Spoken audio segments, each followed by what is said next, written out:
This is the news analysis coming to you live on Politics and Business Television, Abuja. Good afternoon and many thanks for joining us. I am Omike Joseph Matthew. Here are the headlines. Gunmen attack Kebbi communities, kill 34. Federal government launches probe into plateau mining tragedy as 37 die in suspected gas emission. FCT pulls holiday stores Malami rearrangements for terrorism, illegal arms possession. On the foreign scene, Trump unveils Board of Peace as Gulf states pledge billions for Gaza initiative. Details of these stories after the break. Do stay with us.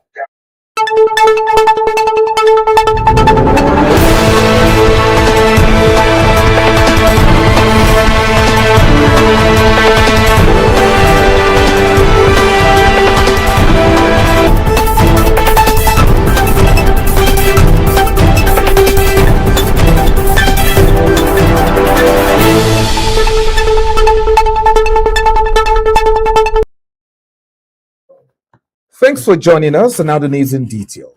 No fewer than 34 people were killed on Wednesday when suspected Lakrawa terrorists launched coordinated attacks on several rural communities in Kebbi State.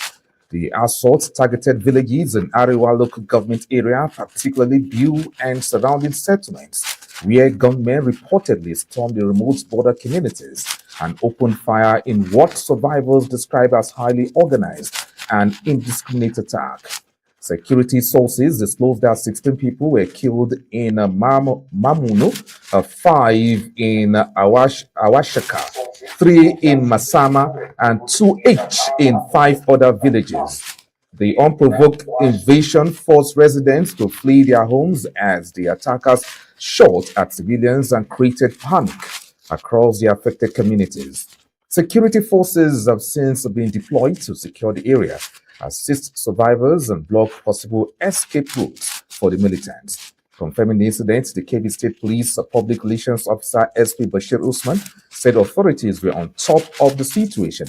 Reacting on behalf of the state government, the special advisor to the governor on communication and strategy, Alhaji Abdullahi Idris Zuru, described the killings as an unprovoked attack by heartless terrorists who murder scores of fasting Muslims. Zuru stated that the Kebbi State government under Governor Nasir Idris was prepared to deploy all available resources to safeguard lives and property. He said the state was mourning the victims and sharing in the grief of their families, while assuring that survivors will receive immediate assistance. He further condemned the attack as reckless and abominable, vowing that the government would not relent until security challenges in the area are decisively addressed. The Kebbi State Police Command has reinforced security in Biu district of Arewa local government area following a deadly armed cattle rustling incident that claimed 33 lives. In a statement issued by the Police Public Relations Officer SP Bashir Usman, the command said additional personnel and operational assets have been deployed to the affected communities in collaboration with the military and other security agencies, with sustained area domination patrols on the way to stabilize the district and prevent further violence. According to the police, the preliminary investigations revealed that suspected Lakrawa militants entered Biu district on February 18 to rustle cattle, allegedly crossing into the area from Gudu local government area. The command stressed that incidents involving heavy armed criminal groups require coordinated security intervention and cautioned residents against attempting to directly confront such elements. Similarly, the federal government on Thursday commenced a thorough investigation into the mining tragedy in Zrak community of Wase, local government area of Plateau State, where at least 37 miners were confirmed dead and 25 others hospitalized. The Minister of Solid Minerals Development, Delia Alake, represented by the Permanent Secretary Farouk Yabo, led the federal government delegations to the site following the incident, which occurred in the early hours of Tuesday and was reportedly linked to suspected carbon monoxide and sulfate gas emissions. Addressing stakeholders at the scene, the minister conveyed condolences to the bereaved families, describing the incident as devastating. He noted that preliminary findings points to the possible presence of toxic gases, though this is yet to be officially confirmed. He also expressed concern over the absence of technical representatives from the licensed mining company, stressing that license holders are responsible for enforcing safety standards. While early security reports suggested possible non-compliance with regulations, particularly at the illegal mining sites in the area,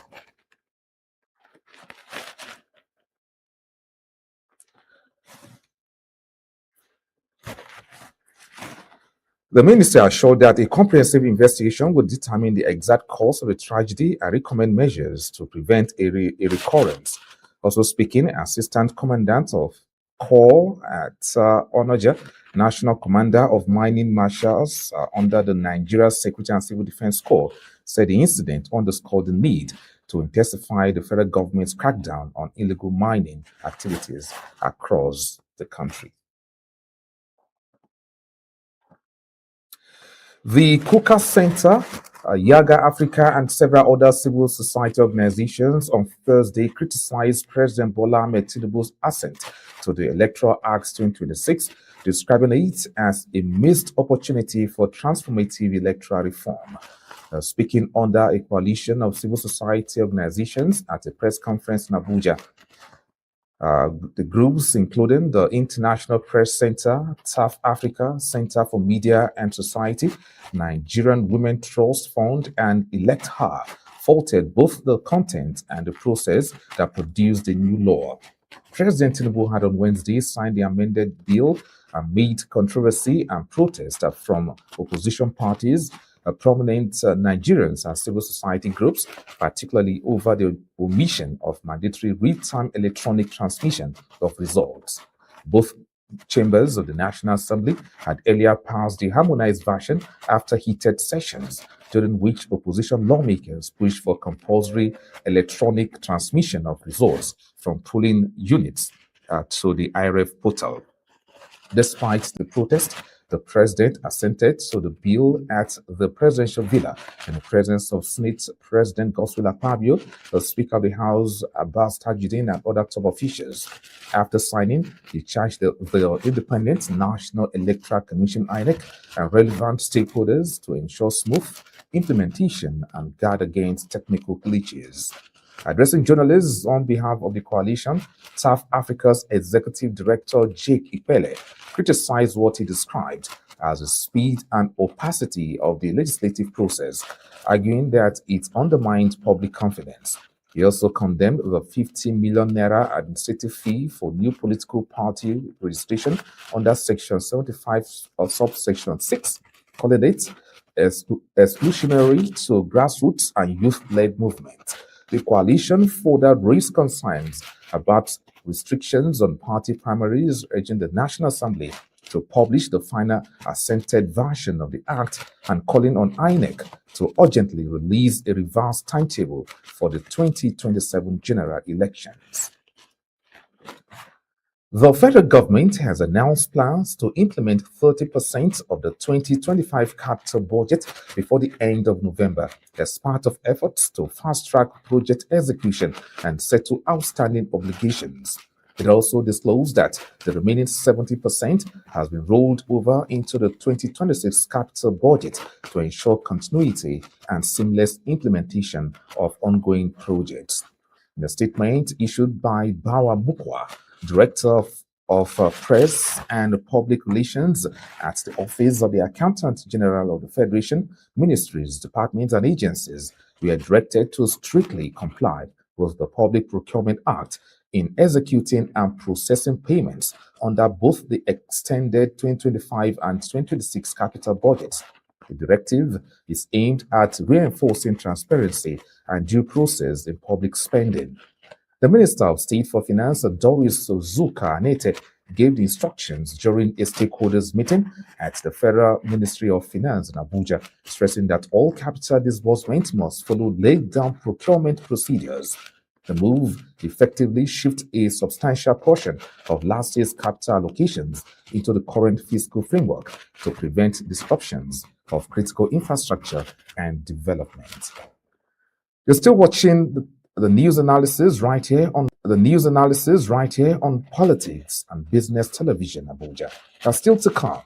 FCT polls holiday stalls Malami rearrangements for terrorism, illegal arms possession. Details of these and more after the break. Do stay with us.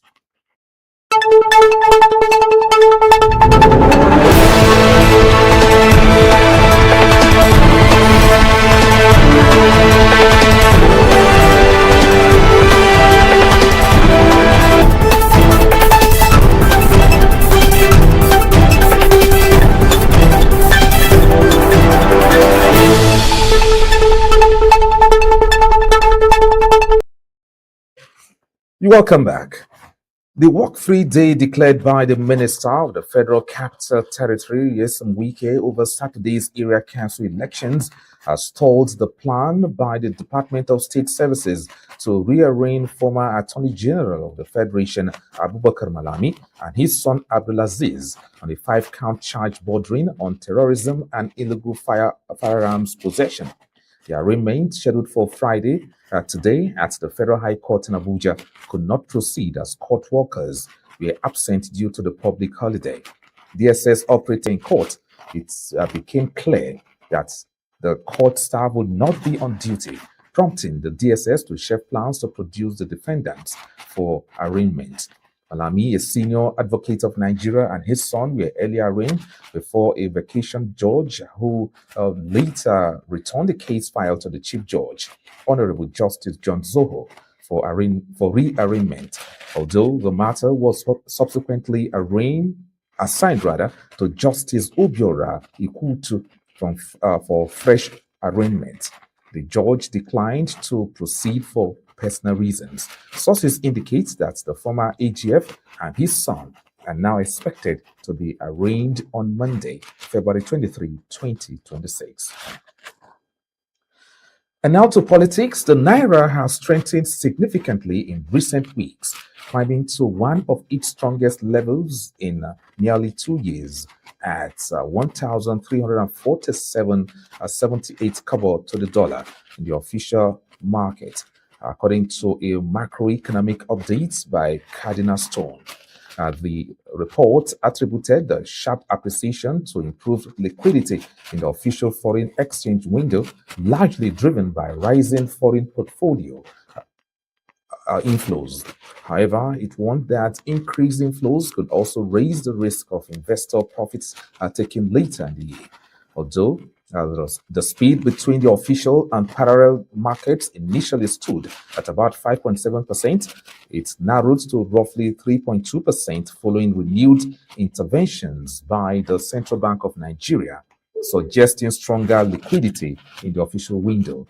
The Apex Bank also recently allowed licensed bureau de change operators to access foreign exchange through authorized dealers at prevailing market rates, with a weekly purchase cap of $150,000 per PDC, subject to strict know your customer requirements. PDCs are required to sell unused balances within 24 hours to prevent hoarding, while cash transactions are limited to 25% of total forex trades, with settlements conducted through licensed financial institutions. Cardinal Stone noted that with 82 licensed PDCs, a potential monthly supply to the segment could reach about $50 million, significantly lower than the over $1 billion supplied monthly before the COVID-19 pandemic. And now to the foreign scene. Muslim majority nations on Thursday pledged funding and troop support for Gaza as U.S. President Donald Trump inaugurated his newly created Board of Peace, an institution whose structure and long-term mission have already sparked questions. The launch event held in Washington brought together a mix of global allies, many from authoritarian governments, with noticeable few traditional Western democratic partners in attendance. Presiding over the ceremony in the former headquarters of the United States Institute of Peace, now reportedly renamed after him, Trump praised what he called the powerful people backing the initiative. Despite having curtailed foreign aid in other areas, he announced that the United States would contribute $10 billion to the board. Qatar, Saudi Arabia, and the United Arab Emirates each pledged at least $1 billion, while White House Press Secretary Caroline Leavitt said total commitments had surpassed $6.5 billion, apparently excluding Trump's proposed contribution. However, Trump did not provide details on how the funds will be allocated or whether Congress had approved the U.S. pledge, drawing criticism over the board's opaque framework.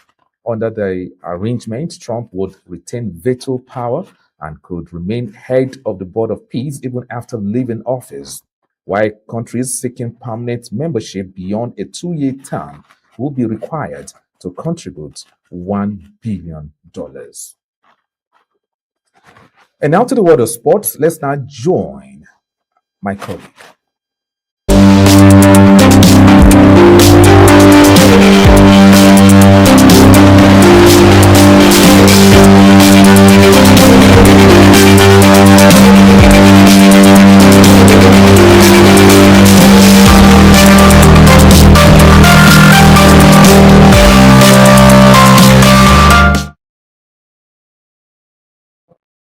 Hello, welcome to P&B Sport News, bringing you all the drama from last night's Europa League action. I'm Abel Sunday.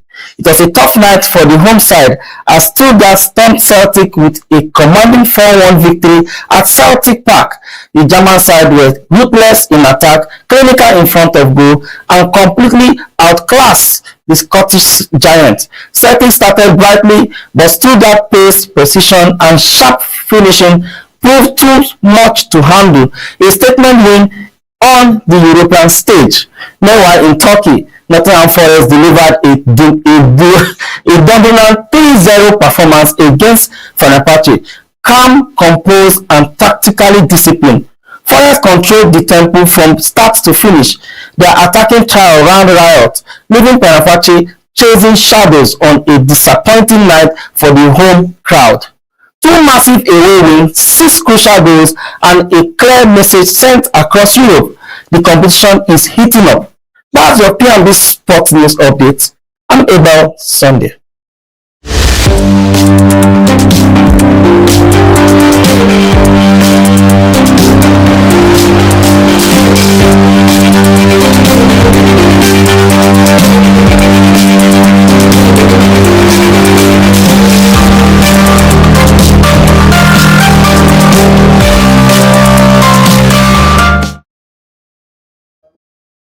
Thank you very much, Abel Sunday, for that sports news.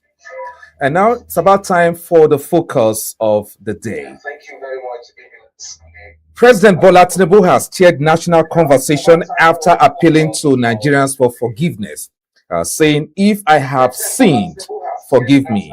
During the opening of this year's tafsir at the State House Mosque in Abuja.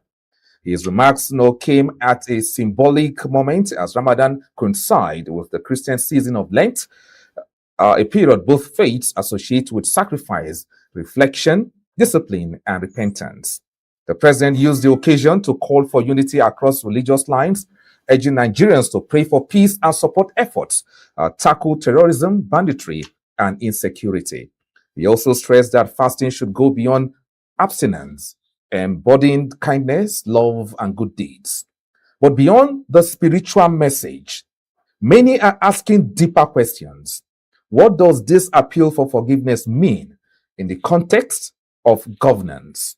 Is it a moment of humility, a call for national healing, or a political signal at a critical time?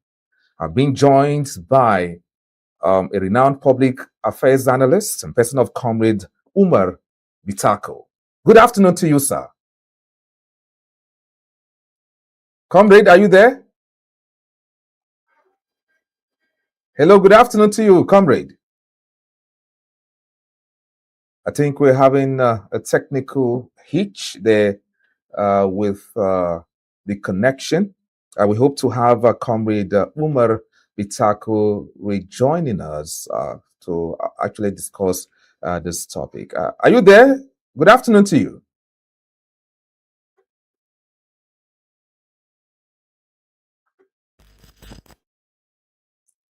Okay. I think we're having issues with that connection there with our guest. I hope that we'll re-establish that connection in a moment.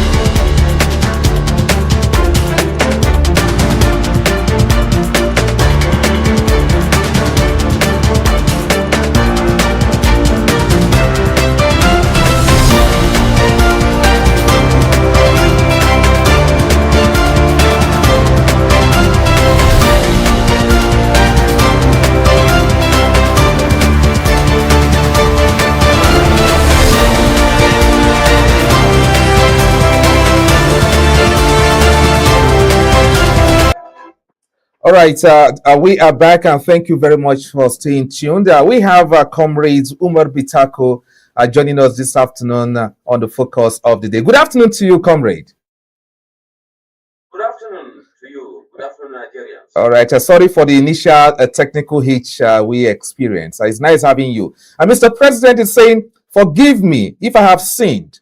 Why is this coming at this time, sir? Well, he has tried for seeking for forgiveness from Nigerians, particularly in this month of Ramadan and the Easter, I think, period, where both Christians and Muslims are in fasting. These are holy months for the two holy religions. Seeking for forgiveness transcends or goes beyond verbal. It should be backed up by action of protecting lives and property of the citizens, as he sworn in to do, actions to provide good welfare services to the citizens, as he sworn in to do. Not be meeting up with some expectations and demands from the citizens. So, what we are saying, yes, we agree. You are seeking for forgiveness, but treat us as citizens, as royal citizens of that matter. You understand? Yes. All right. Okay. So he should stop giving appointment to favor one region against other regions. All right. Okay. I've actually heard you there. Now, in practical terms, what would forgiveness look like in governance? Patience for citizens or concrete reform from leadership? You just trying to buy the trust. Seeking forgiveness is just a mere buying of trust of the citizens. Already we have been so faithful.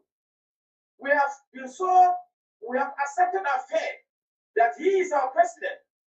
But you see, he should be able to be human, to be a leader with sympathetic minds.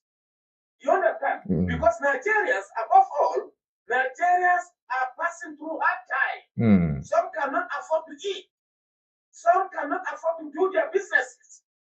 You understand? The taxes are so much on us as citizens. The petty traders are one of you. There is nothing to commiserate. So there are many issues. So for him just to ask us that we should forgive him is a kind of buying the trust of citizens. Because already there is that high level of trust deficit between the presidency or the leaders and we the elected.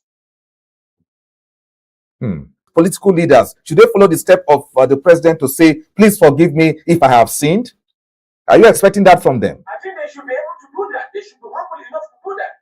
If the president can come and say, please forgive me, why not the governors? Why not the ministers? Why not the senators who are not legislating adequately well? in favor of the citizens? Why not the governors who are not working immediately to protect lives and properties, to provide good services to the citizens of their various states? We see governors embezzling and diverting funds here and there, day in, day out. Nobody is there to ask them. Even the AFCC, that is the arbiter of criminality and fraud, are not adequately doing well. It's like they are being selective kind of prosecution. So the governors should follow suit, should be able to be a little bit humble and diplomatic by seeking the forgiveness of the citizens, particularly in this month of Ramadan and the Christians East. All right. Thank you very much, comrade, for being part of the program this afternoon. Right here at Politics and Business Television. As always, thank you very much for joining us. Thank you so much. You're welcome. All right, and that has been Abubakar Umar Epitako joining us. He's, of course, a public affairs analyst. Discussing the forgiveness of the president to Nigerians. To end the news, a quick reminder of the stories once more. Gunmen attack Kebbi community, kills 34. FG launches probe into plateau mining tragedy as 37 die in suspected gas emission. FCT polls holidays stores Malami rearrangements for terrorism, illegal arms possession. And from the foreign scene, Trump unveils board of peace and Gulf states pledge billions for Gaza initiative. For more updates and in-depth analysis, follow Politics and Business Television on YouTube and Facebook. Connect with us on Instagram at P&B_TV_English and TikTok at P&B_English. Remember to subscribe and stay informed. I am Umike Joseph Matthew saying thanks for watching. See you soon.